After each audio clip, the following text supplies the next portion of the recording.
جی، یہ کسی نے سوال پوچھا ہے، میں ایک پرائیویٹ کمپنی میں کام کرتا ہوں، مجھے کمپنی ایک کام کے عوض 5 لاکھ روپے دیتی ہے جو اسی قیمت میں مکمل ہوگا، مگر میں اپنے تعلقات اور محنت سے اس کام کو 4 لاکھ میں مکمل کرا دیتا ہوں، تو کیا بقایا 1 لاکھ میں اپنی محنت کا رکھ سکتا ہوں یا اس بقایا 1 لاکھ میں سے کچھ فیصد رکھ سکتا ہوں؟ کیونکہ کمپنی تو میری اضافی محنت اور تعلقات کا مجھے کوئی معاوضہ نہیں دے گی۔ آپ نہیں رکھ سکتے، 1 روپیہ بھی نہیں رکھ سکتے اس میں سے۔ آپ نے جو اضافی محنت کی ہے اس کا معاوضہ پہلے طے کریں گے تو ملے گا، شرعاً آپ کے لیے حلال ہوگا۔ دیکھو، میں آپ کے لیے کوئی اضافی محنت کرتا ہوں، بلا وجہ کوئی آپ کی خدمت کر دیتا ہوں، آپ کے سارے گھر کا راشن لا کے دے دیتا ہوں، اب میں آپ سے کہتا ہوں کہ میں نے بڑی محنت کی ہے، مجھے اس کا معاوضہ چاہیے، آپ کہتے ہو میرے سے پوچھ کے کی ہے تم نے؟ ہے بھائی، کی ہے تو کی ہے، ماشاءاللہ۔ تو معاوضہ پہلے سے طے ہوتا ہے، اور جتنا ہوتا ہے اتنا ہی، وہ مجہول نہیں ہوتا کہ چلو کچھ کر دینا تو کچھ بھی دے دیں گے، یہ بھی صحیح نہیں ہے۔ تو کمپنی میں 5 لاکھ روپے جو آپ کو دیے، وہ اسٹیمیٹ لگایا کہ اتنا خرچہ کمپنی کا خیال تھا کہ آ رہا ہے، آپ نے اپنے تعلقات کی بیس پہ وہ کم میں کام کرا دیا، تو آپ اپنا کام تو کر نہیں رہے، آپ کمپنی کے وکیل ہیں، تو وکیل کو جو فائدہ ہوتا ہے وہ موکل کا ہوتا ہے، وہ وکیل کا نہیں ہوتا۔ مثلاً میں نے آپ کو کہا کہ یار یہ ٹماٹر لے آؤ 1 کلو، ریٹ کیا چل رہا ہے ٹماٹر کا؟ 40 روپے کلو۔ آپ گئے، آپ سے تعلقات کی بیس پہ اس نے 30 روپے میں دے دیا، تو یہ 10 روپے آپ کو مجھے واپس کرنے پڑیں گے، کیونکہ ٹماٹر جب میرے لیے ہے تو اس پہ جتنا ڈسکاؤنٹ ہوگا وہ میرے لیے ہوگا، اگرچہ تعلقات اس کے آپ سے اچھے ہیں، میرے سے اچھے نہیں ہیں۔ سمجھتے ہو کہ نہیں سمجھتے؟ تو ابھی ٹماٹر سے تعلقات پہ ایک چیز بتاؤں گا میں آپ کو،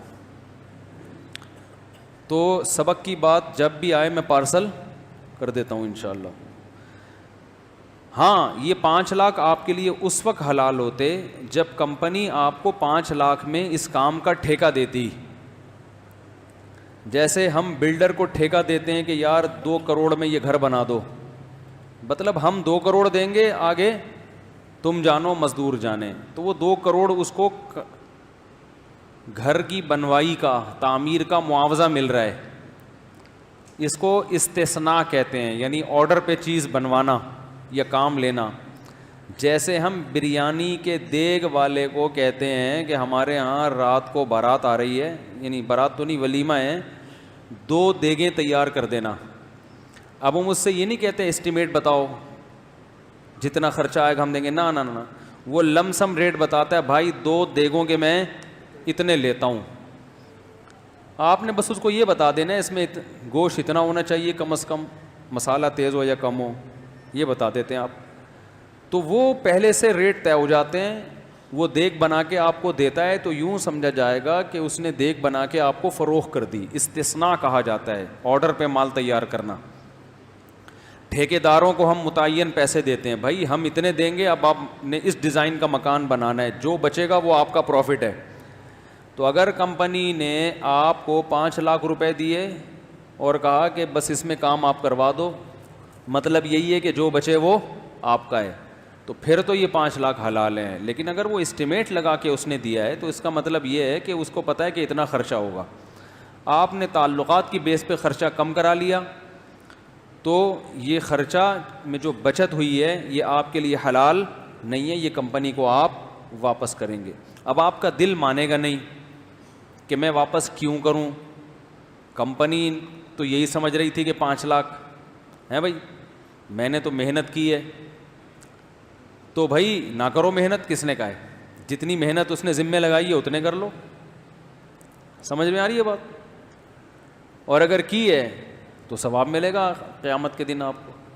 دنیا میں ثواب یہ ملے گا کہ جب آپ کمپنی کو پیسے بچا کے دیں گے تو کمپنی کے یہ بات دماغ میں بیٹھ جائے گی کہ آپ ایماندار آدمی ہو، آپ کرپٹ نہیں ہو۔ سمجھتے ہو؟ اس کا آپ کو بہت زیادہ فائدہ ہوگا فیوچر میں۔ سمجھتے ہو کہ نہیں سمجھتے ہو؟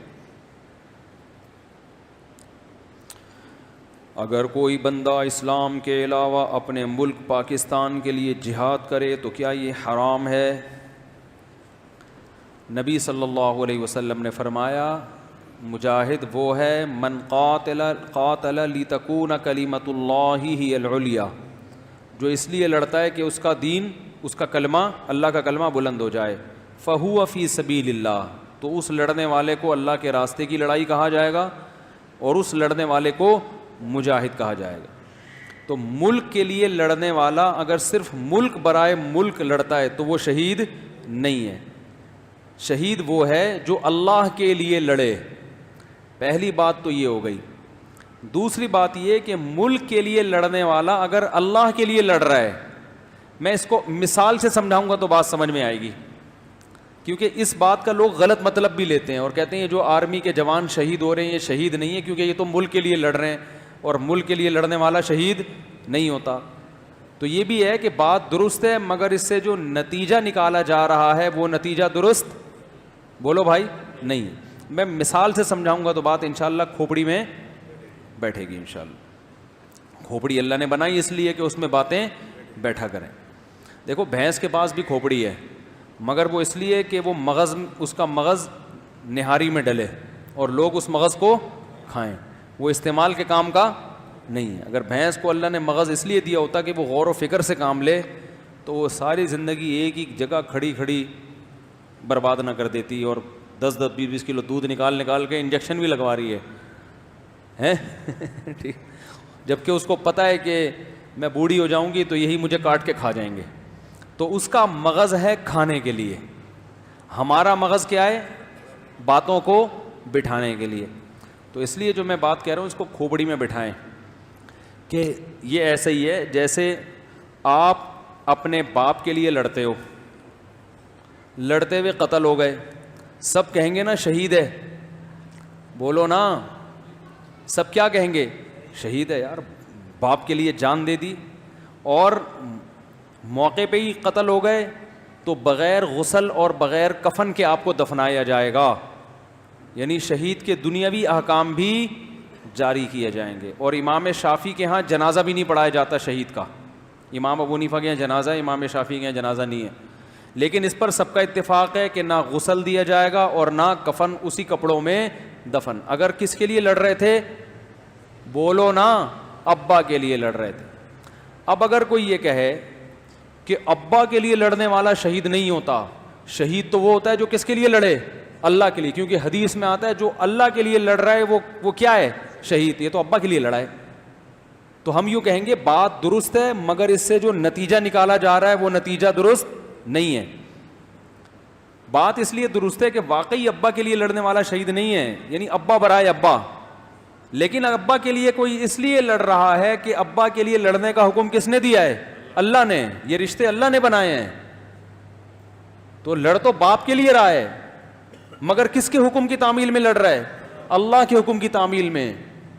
تو بھائی ہم یوں کہیں گے کہ جو باپ کے لیے لڑ رہا ہے وہ باپ کے لیے، صرف باپ کے لیے نہیں لڑ رہا، وہ اللہ کے لیے پہلے لڑ رہا ہے، ابا کے لیے بعد میں لڑ رہا ہے۔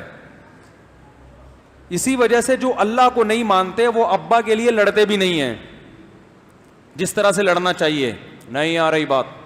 تو اسی طرح یاد رکھو، ایک ملک کے لیے لڑنا اگر اللہ کا حکم ہے تو پھر ملک پہ جان دینے والا بالکل اسی طرح شہید ہے جیسے ابا کے لیے جان دینے والا، بلکہ اس سے بڑھ کر شہید کہلائے گا، اس لیے کہ ابا کو بچانے میں اس کا فائدہ تھا، اور ملک کو بچانے میں کتنی آبادی ہو گئی ہے پاکستان کی؟ 22 کروڑ، اور اگر میرے بیان لوگ پابندی سے سنتے رہے تو 44 کروڑ بہت جلد انشاءاللہ ہو جائیں گے۔ پھر پاکستان کے لیے جان دینے میں جتنا آج ثواب مل رہا ہے ڈبل ثواب ملے گا، کیونکہ آج 22 کروڑ کو بچانے کا ثواب مل رہا ہے، کل 44 کروڑ کو بچانے کا ثواب ملے گا، اگر اسپیڈ یہی رہی۔ اسپیڈ میں کمی آئی تو میں ذمہ دار، میں ثواب کا پھر گارنٹی نہیں۔ اگر مسلمانوں کی اسپیڈ یہی رہی، اور اگر فیملی پلاننگ والے کام ہو گئے، اسپیڈ میں سستی ہو گئی، تو ثواب اسی حساب سے شہید کا کیا ہو جائے گا؟ بولو بھائی، کم ہو جائے گا۔ تو اسپیڈ کو فوکس کرنا ہے آپ لوگوں نے۔ خیر، یہ چٹکلے تو درمیان میں آ جاتے ہیں، ہماری کھوپڑی میں بھی پتہ نہیں کس قسم کی چیزیں گھس گئی ہیں۔ تو تو ملک کے لیے جان دینا اگر اللہ کے حکم پہ جان دے رہا ہے تو یہ ملک کے لیے جان دینا عین شہادت ہے. تو اس لیے پاکستان کے لیے جو شہید ہو رہے ہیں فوجی, ان کی شہادت میں دو رائے نہیں ہو سکتی, کیونکہ یہ لوگ کہتے ہیں اسلامی کنٹری کہاں سے ہو گیا.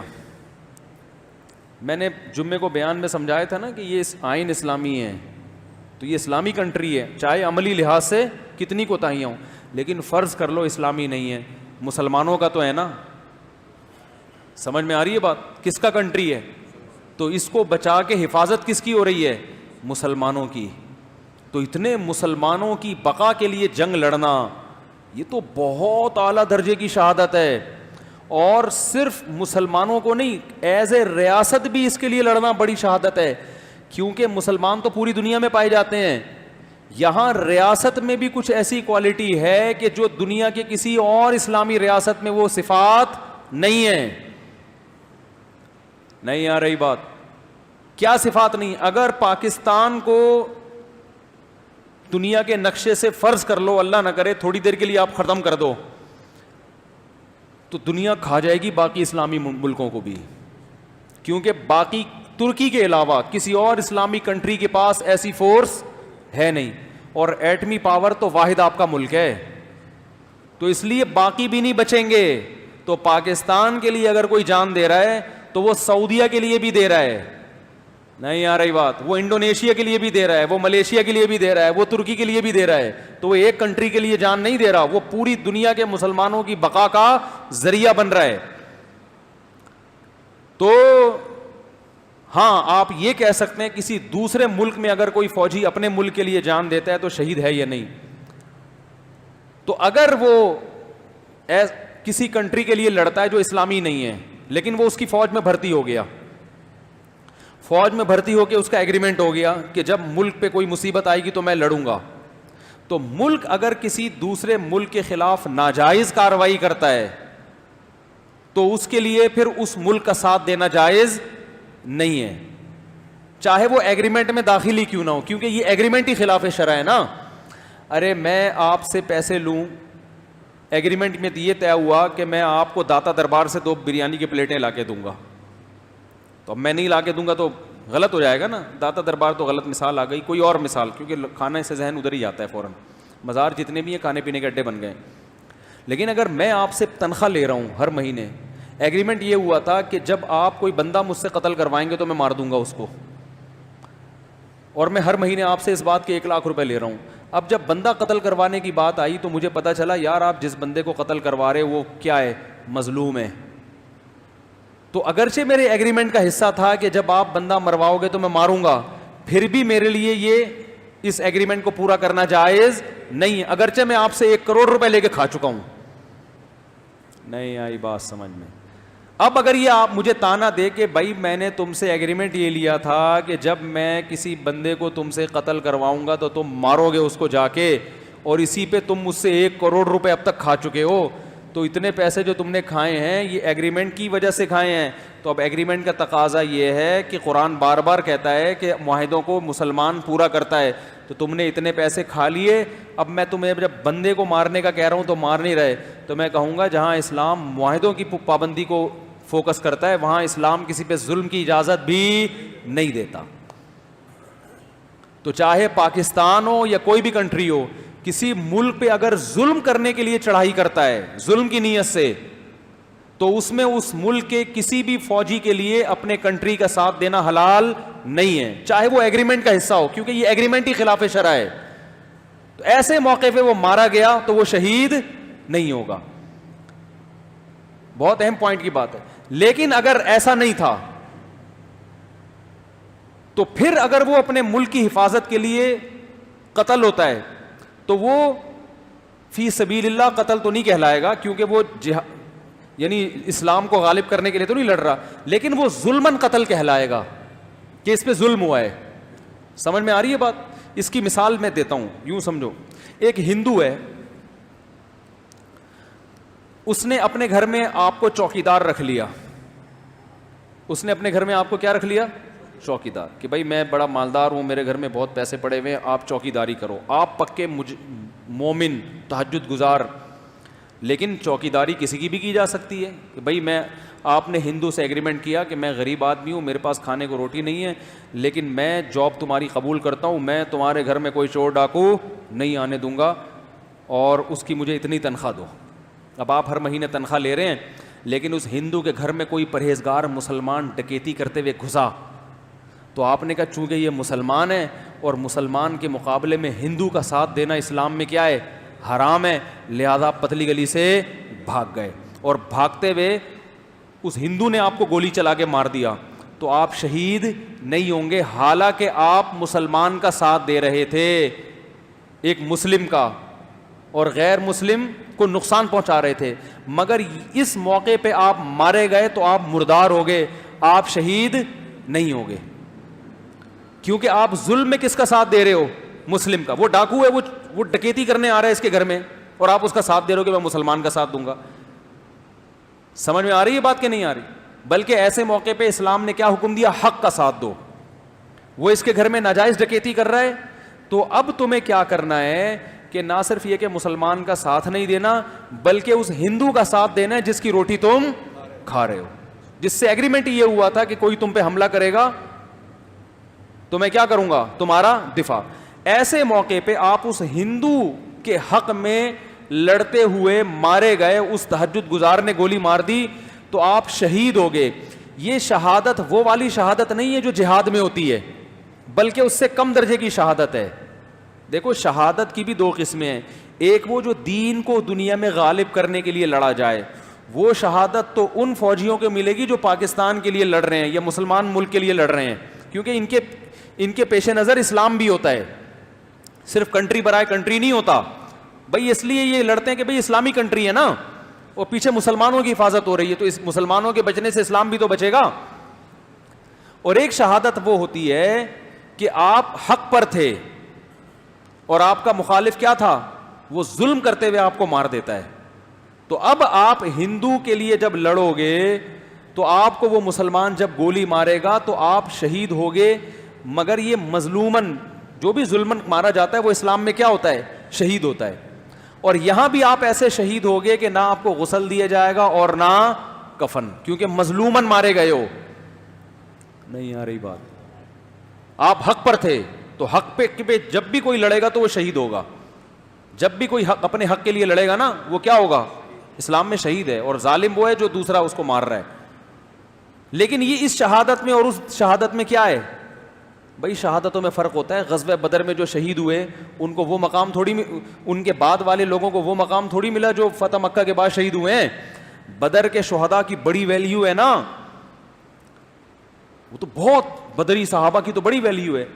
تو جیسے ایک جنگ میں شریک ہونے والا, حدیث میں آتا ہے جب قرب قیامت میں عیسیٰ علیہ السلام نازل ہوں گے تو ان کے ساتھ جو لوگ مل کے لڑیں گے, اور لڑائی بڑی سخت ہوگی, اتنی شدید لڑائی ہوگی کہ آپ صلی اللہ علیہ وسلم نے فرمایا 1/3 مسلمان یعنی مجاہدین میدان چھوڑ کے بھاگ جائیں گے. اور آپ نے فرمایا یہ اس وقت کے بدترین لوگ ہوں گے جن کی اللہ توبہ قبول نہیں کرے گا, کیونکہ بڑی سخت ضرورت تھی این موقع پہ میدان چھوڑ کے بھاگیں گے. یہ فرمایا 1/3 مجاہدین شہید ہو جائیں گے, اتنی سخت لڑائی ہوگی. 1/3 کسی جنگ میں شہید نہیں ہوتے, قتل نہیں ہوتے. وہ اس وقت کے سب سے افضل ترین شہداء ہوں گے. حضرت عیسیٰ کے ساتھ جو مل کے لڑیں گے اور 1/3 کیا ہو جائیں گے, 1/3 شہید, تو وہ شہید ہونے والے اس وقت روئے زمین پر سب سے افضل ترین شہید ہوں گے. یعنی جہاں بھی دنیا میں لڑائی ہو رہی ہوگی نا, کوئی اس درجے کی شہادت نہیں حاصل کر سکے گا. اور جو 1/3 زندہ بچیں گے, جو جن کو اللہ فتح عطا فرمائے گا, وہ اس وقت کے سب سے بہترین غازی ہوں گے. تو پتہ یہ چلا کہ میرے بھائی ہر لڑائی میں شہید ہونے والوں کی فضیلت ایک جیسی نہیں ہوتی. تو اس لیے کوئی اسلامی کنٹری کے لیے لڑتا ہے اور اس کو جو شہادت ملے گی وہ شہادت دوسرے شہیدوں سے زیادہ افضل.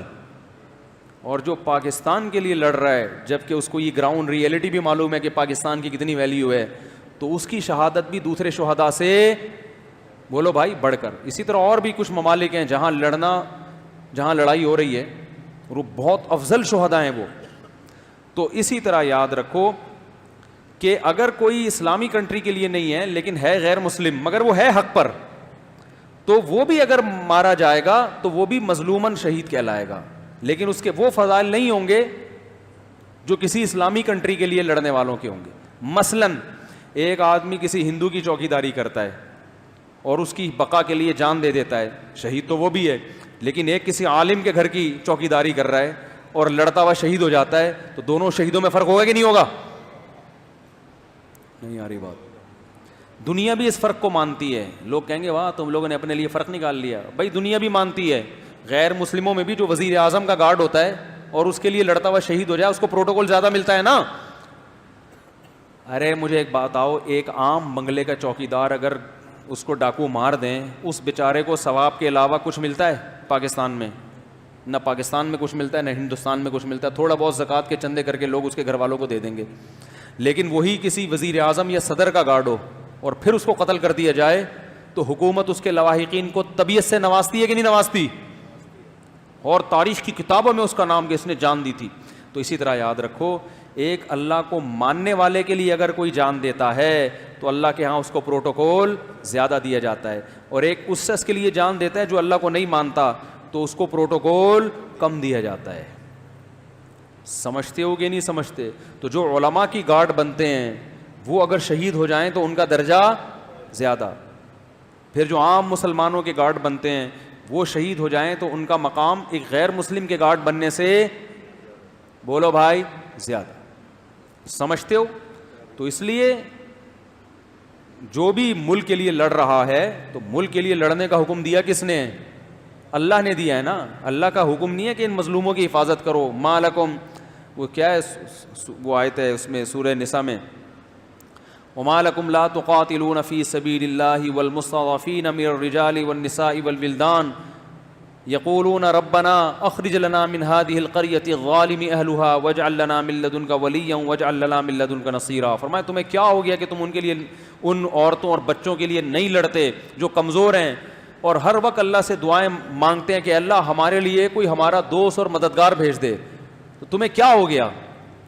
تو مظلوم کی مدد کے لیے لڑنا یہ بھی بہت بڑا جہاد, اور وہ مظلوم مسلمان ہوں, اور ظلم سے بچانے کے لیے لڑنا کہ اگر ہم نہیں لڑے تو ان پہ ظلم ہوگا.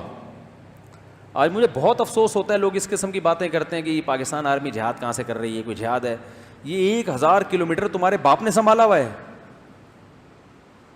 بھائی.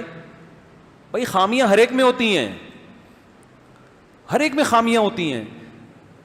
پورا دودھ کا دھلا ہوا دنیا میں نہ کوئی ادارہ ہوتا ہے نہ کوئی فرد. ہیں بڑے بڑے کرپٹ بیٹھے ہوئے ہیں آرمی میں بھی, بہت کھاؤ بھی بیٹھے ہوئے ہیں, لیکن ایک ادارے کے طور پر اگر دیکھا جائے تو ادارے کا جو بیسک کام ہے وہ کام بڑا خاندانی ہے. وہ کام کیا ہے؟ ملک کی حفاظت, اور ادارہ اس کام کو پورا کر کے دکھا بھی رہا ہے.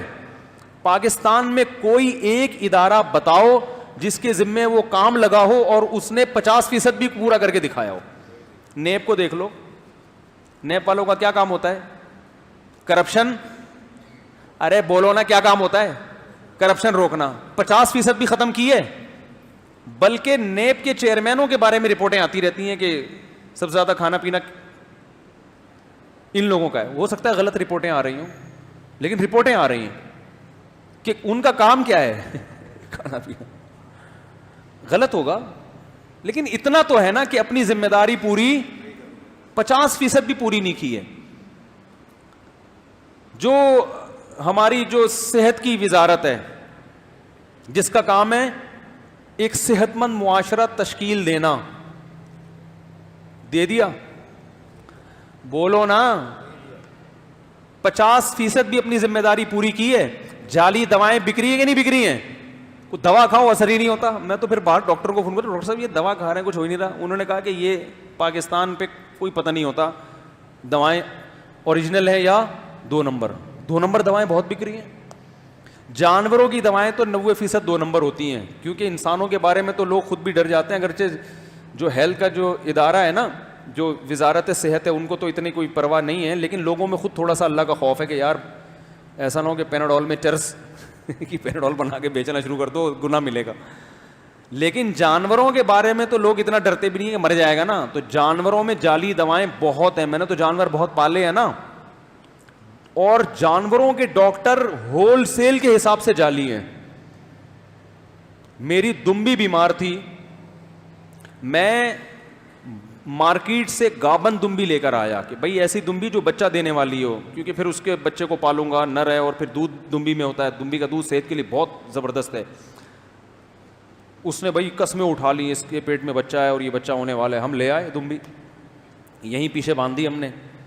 آج ہوگا, کل ہوگا, پرسوں ہوگا. ہم نے کہا ہو جائے گا بھائی. کچھ کام قدرت کے ہوتے ہیں جن میں انسانوں کی دخل اندازی اچھی نہیں ہوتی, قدرت کے کام. وہ دمبی کے پتہ نہیں کوئی زخم ہو گیا تو اس کے کیڑے پڑ گئے یہاں پہ نا, ہمیں پتہ نہیں چلا.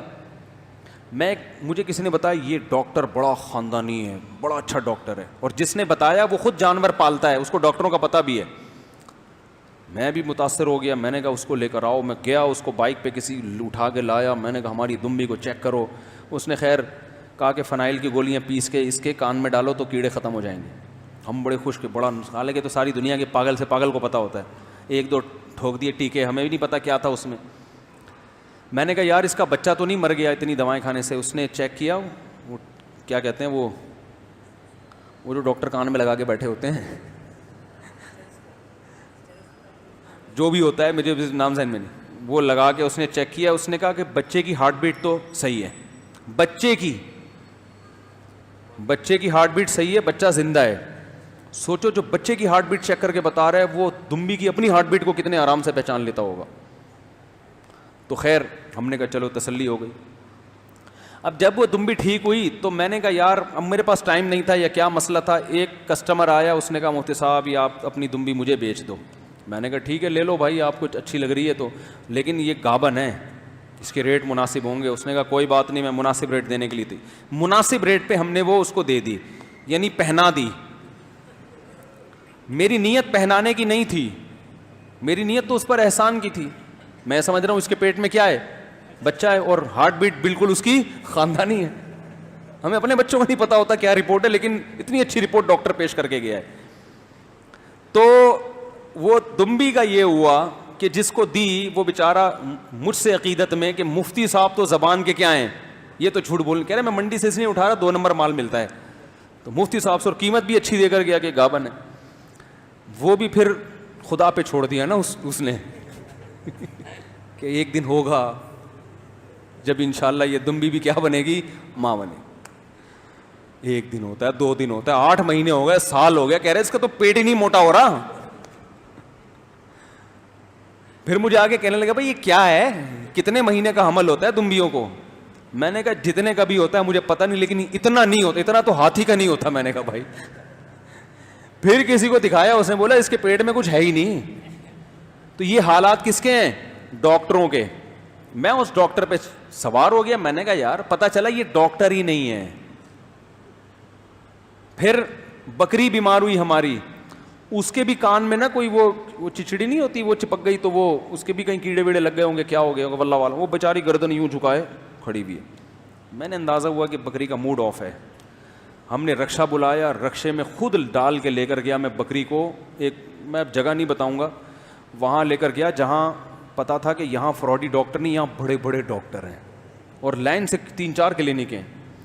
وہاں لے کر گیا, وہ اپنی بقراتی جھاڑ رہے ہیں نا ڈاکٹر. اچھا رش اتنا لگا ہوا, اس کے پاس کوئی کتا لایا ہوا ہے, کوئی بلی لایا ہوا ہے, کوئی بکریاں لایا ہوا ہے, رش لگا ہوا ہے. بکری کا بغور جائزہ لیا. اس نے کہا اس کو نمونیا ہے. اچھا مجھے نہیں پتا تھا کان میں کیڑا لگ گیا ہے نا اس کے. اس نے کہا اس کو نمونیا ہے. ہم نے کہا ہوگا نمونیا. تو اس نے نمونیا کے ٹیکے شیکے اور گولیاں وولیاں دیں. بولا 1 ہفتے بعد لے کر آؤ. 1 ہفتے میں بکری کی طبیعت بالکل بھی صحیح نہیں ہوئی. میں دوبارہ 1 ہفتے بعد لے گیا اس کو, رکشے میں ڈال کے لے گیا, ڈاکٹر کے پاس گیا. اس نے کہیں اپنی رپورٹ چیک کی, بھائی نمونیا بتایا تو کہہ رہے الحمدللہ پہلے سے بہت بہتر ہے. اللہ کی قسم یہی الفاظ, پہلے سے کیا ہے, بہتر ہے, مزید دوا لینی پڑے گی. دے دو بھائی. اتنے میں رکشے والا بھاگتا ہوا آیا, کہہ رہے یار پیچھے کیڑے پڑے ہوئے ہیں جہاں بکری تھی.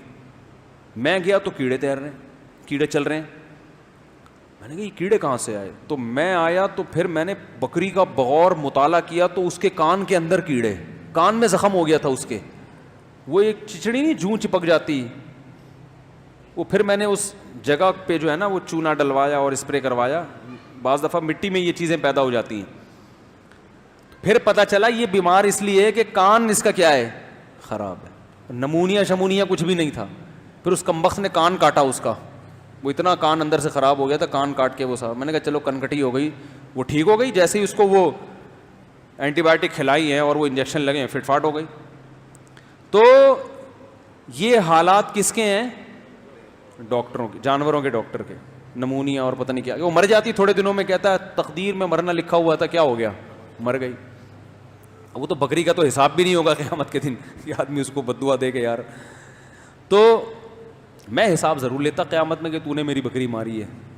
تو اب مسئلہ یہ ہے کہ دیکھو یہ ہماری جو وزارت صحت ہے اس کا حال 50% بھی اپنی ذمہ داری پوری کرنے نہیں کر رہے. اور سائنس اور ٹیکنالوجی کے وزیر کا حال دیکھ لو آپ. چاند پہ بحثیں ہو رہی ہیں کہ 29 کا چاند ہے اور 30 کا.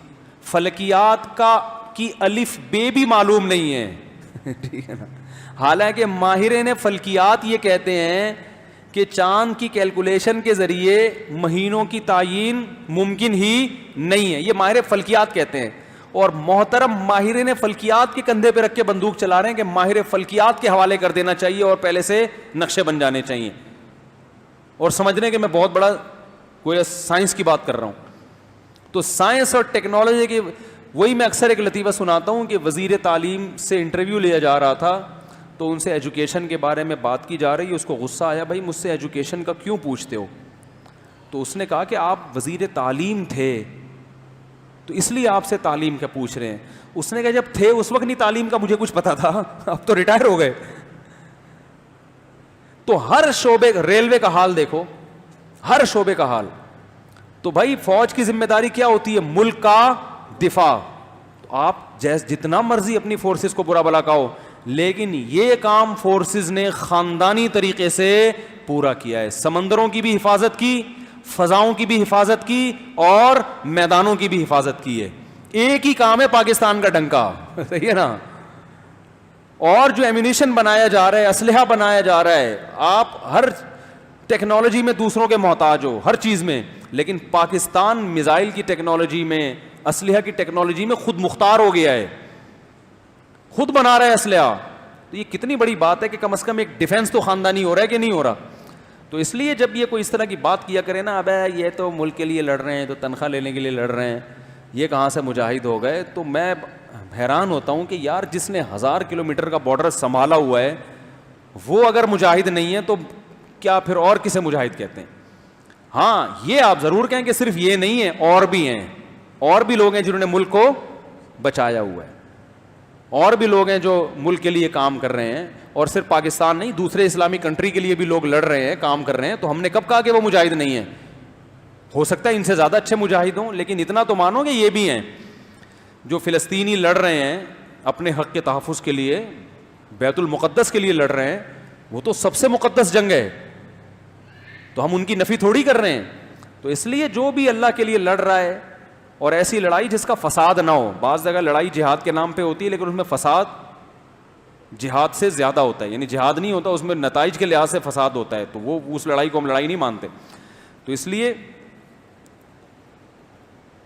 جو کام خاندانی ہو رہا ہے نا اس کو خاندانی مان لینا چاہیے.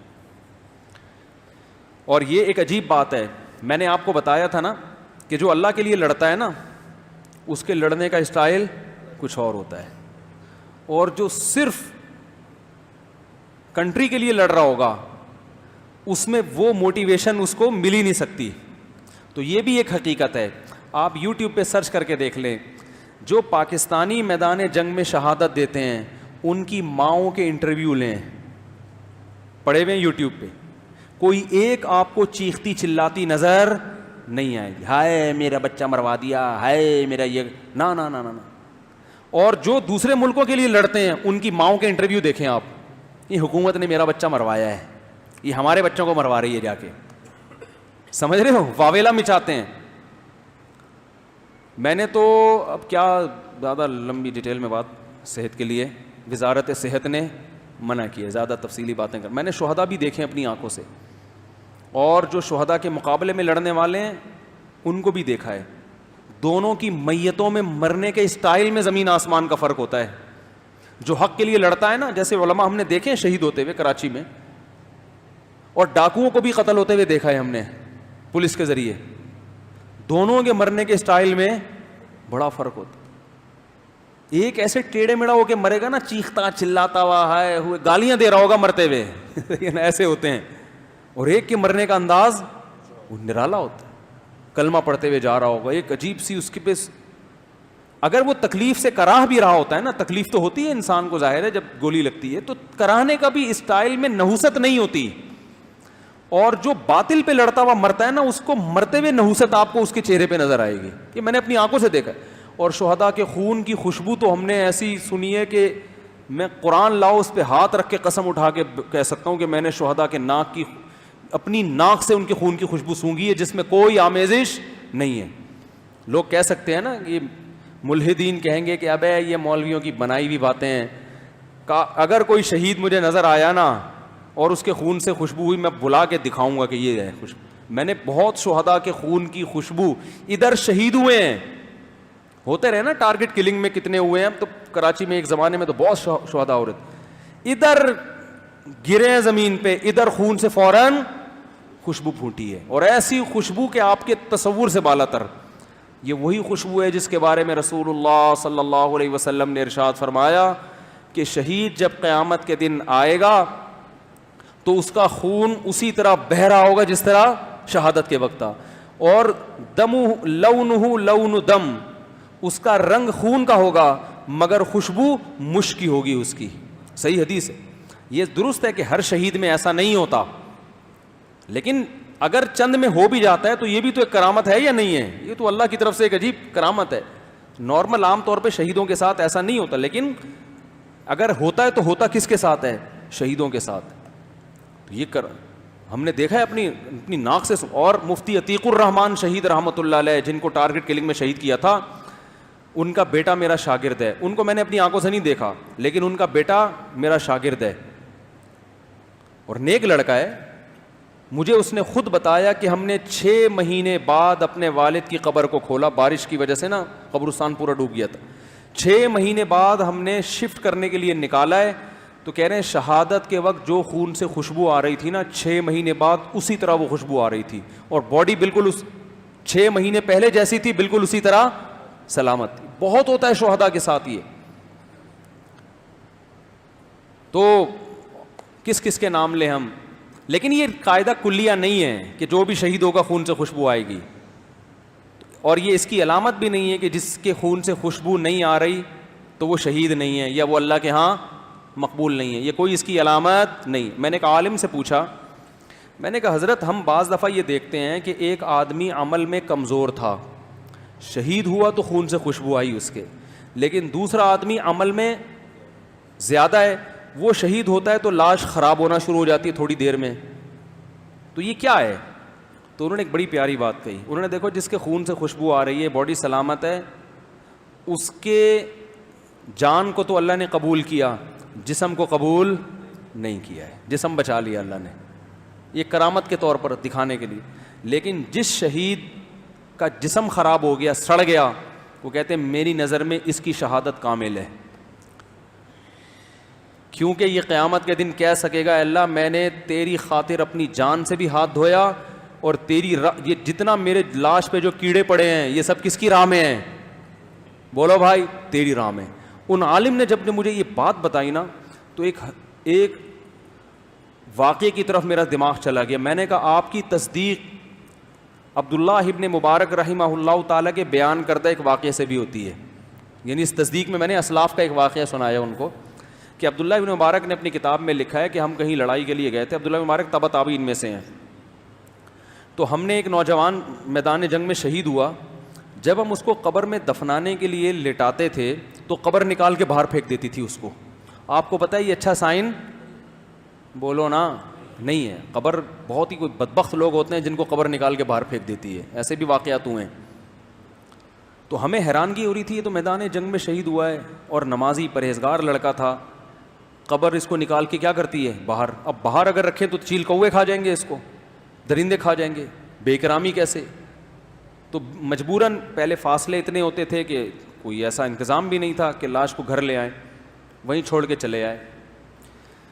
تو ان کا خیال یہ تھا یہ کوئی بہت بڑا گناہ کیا کرتا تھا جس کی وجہ سے یہ سزا ملی ہے. تو یہ گھر آئے تو ان کی والدہ سے جب رابطہ ہوا تو پتہ چلا، اس والدہ نے بتایا کہ اس بچے نے میدان جنگ میں نکلنے سے پہلے دعا مانگی تھی کہ اے اللہ مجھے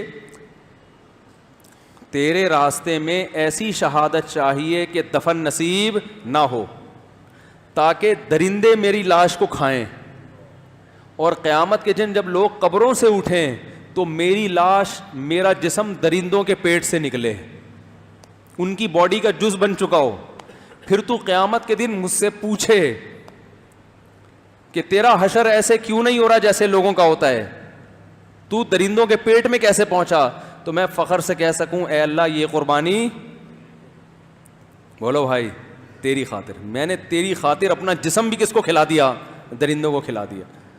تو مجھے اندازہ ہوا کہ بھائی جن شہداء کی لاش سے بدبو آ رہی ہے تو یہ اس کی علامت نہیں ہے، بلکہ یہ لاش میں کیڑے پڑنا، بدبو پیدا ہونا، یہ سب کس کی راہ میں ہے، اللہ کی راہ میں ہے.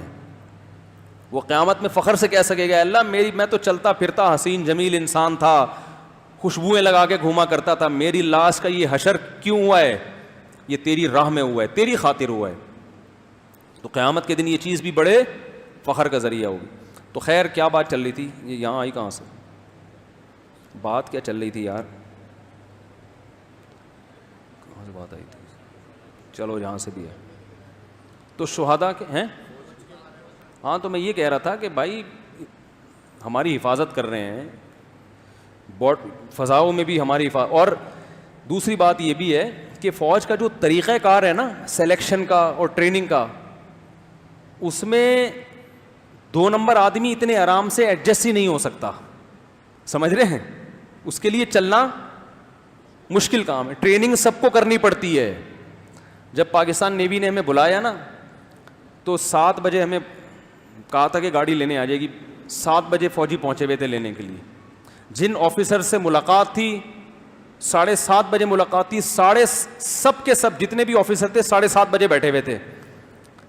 اب یار جو ٹائم دیا اس پہ کوئی ایسا آدمی پہنچ سکتا ہے جو کام میں ذمہ داری سے پورا نہ کرتا ہو. سارے آفیسر جتنے بھی، ایڈمرل سے نیچے کے جو آفیسر تھے نا ان کو کیا کہتے ہیں یار، وہ بیٹھے ہوئے ہیں. ایک تو ایڈمرل ہوتا ہے نا، ایڈمرل سے نیچے کا کون ہوتا ہے، وائس ایڈمرل. وائس ایڈمرل سے نیچے کون ہوتا ہے، ریئر ایڈمرل. یہ میں ترتیب بعض بھول جاتا ہوں، کالج میں پوری رٹی ہوئی تھی، اس وقت شوق تھا نا فوج میں جانے کا، جب ادھر آئے تو سب تیل ہو گیا. تو آپ بتاؤ ریئر ایڈمرل بھی بہت بڑی پوسٹ ہے نا، تو جو ٹائم انہوں نے دیا تھا اس ٹائم پہ پہنچے ہوئے تھے. میں مانتا ہوں بڑے بڑے گڑبڑی ہیں فوج میں، کہیں آپ مثالیں دیں یار وہ اس نے یہ کر دیا، اس نے یہ کر دیا، لیکن یار یہ کتنا پازیٹیو. کسی گورنمنٹ کے آفیسر سے آپ ملنے جاؤ 6 مہینے تو پہنچنے میں لگیں گے وہاں تھانے چلے جاؤ، ایس ایچ او صاحب آرام فرما رہے ہیں ڈی ایس پی صاحب سو رہے ہیں. ہمارے محلے میں کونسلر تھے، بڑے اچھے نیک تھے. تو ایک علاقے میں پانی ختم ہو گیا، لوگ آئے کونسلر صاحب کے گھر پہ نا پورا جتھا بنا کے. تو کونسلر صاحب نے کہ بیٹے باہر نکلے، انہوں نے کہا کونسلر صاحب سو رہے ہیں، آپ ذرا خاموش رہیں. وہ واقعی صحیح آدمی تھے، اور ظاہر ہے انسان 24 گھنٹے تو نہیں خدمت کر سکتا.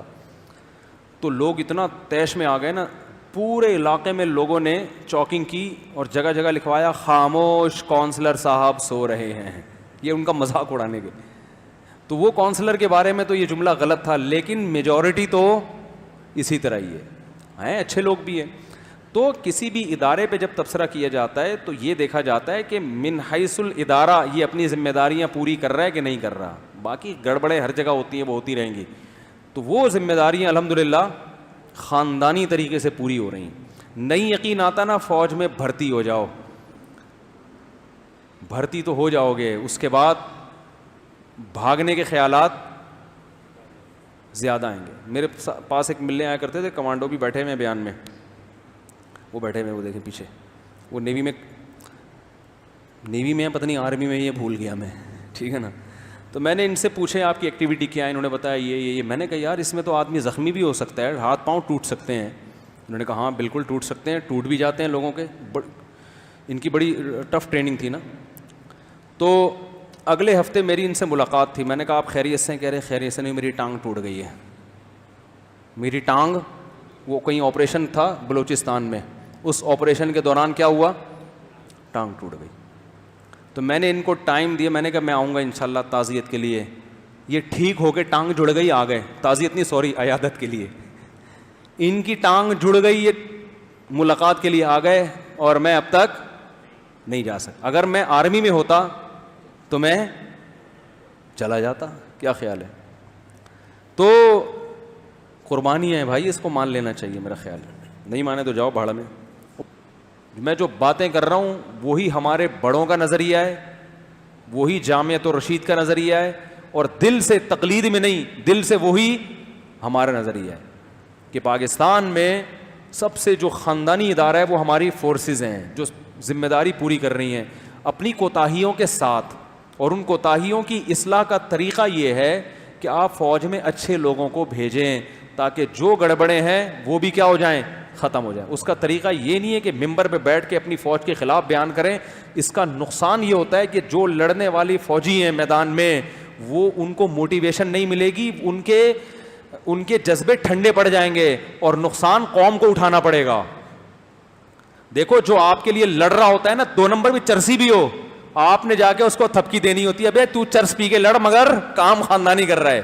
آپ اگر جا کے اس کو یہ بولو, وہ لڑ رہا ہے آپ کے دشمنوں سے, آپ جا کے بولے سالا لڑ رہا ہے بڑے تو چرسی نا. اور میں نے خود خالص چرس پیتا نہیں ہے, چرس میں نے دیکھا یہ چرس کو پروموٹ بھی کر رہا ہے, اور یہ تو ہے, اور تم چرسیوں کے لیے لڑ رہے ہو, تمہارا آفیسر بھی چرسی. اس طرح کی باتیں شروع کر دو گے, وہ لڑے گا کہہ کہ ہم تو ہیں ہی گندے, ہمارے تو آفیسر بھی سارے گندے, ہم تو ہیں ہی گندے, ملک بھی گندا, ہم بھی گندے.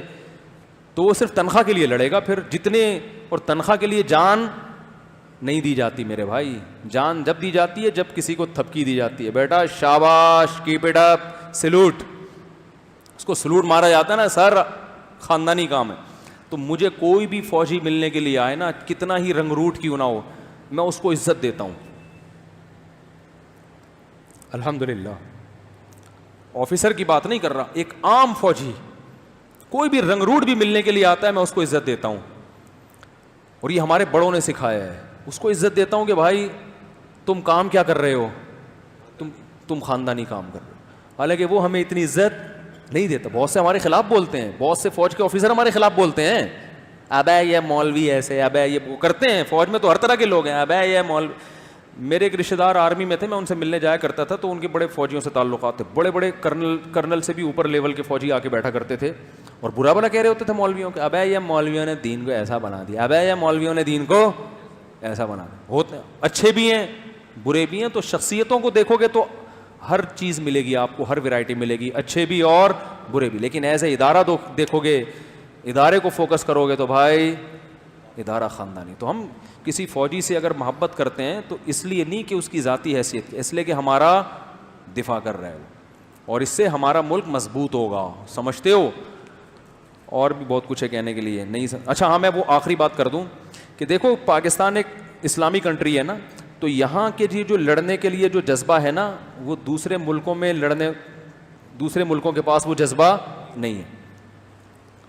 مجھے خود ایک آفیسر نے بتایا کہ برطانیہ میں, امریکہ میں, بلکہ ایک امریکن نے بتایا, امریکی ادارے میں ہے, وہ پولیس میں ہے, اس دن بیان میں آیا بھی تھا, اس نے بتایا کہ وہاں فوج میں بھرتی ہونے کے لیے لوگ آسانی سے تیار نہیں ہوتے کہ بارڈر پہ گئے مرمرا نہ جائیں.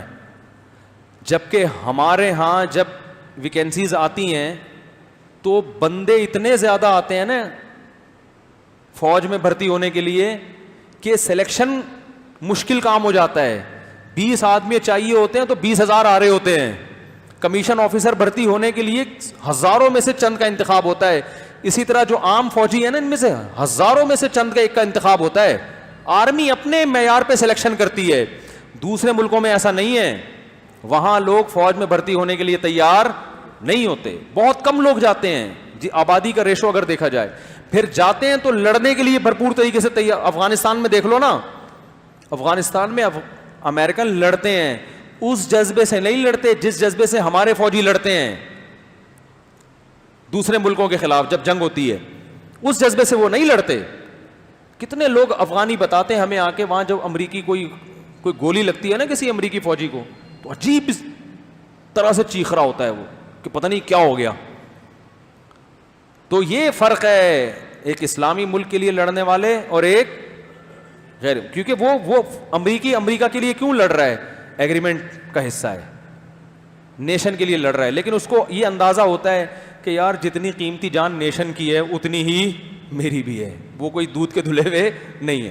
پھر بھی تربیت ہوتی ہے, ان کی ٹریننگ ہوتی ہے, لڑتے ہیں. میں یہ نہیں کہہ رہا کہ وہ لڑتے ہی نہیں ہیں, وہ بھی لڑتے ہیں تبھی تو دنیا پہ حکومت کر رہے ہیں.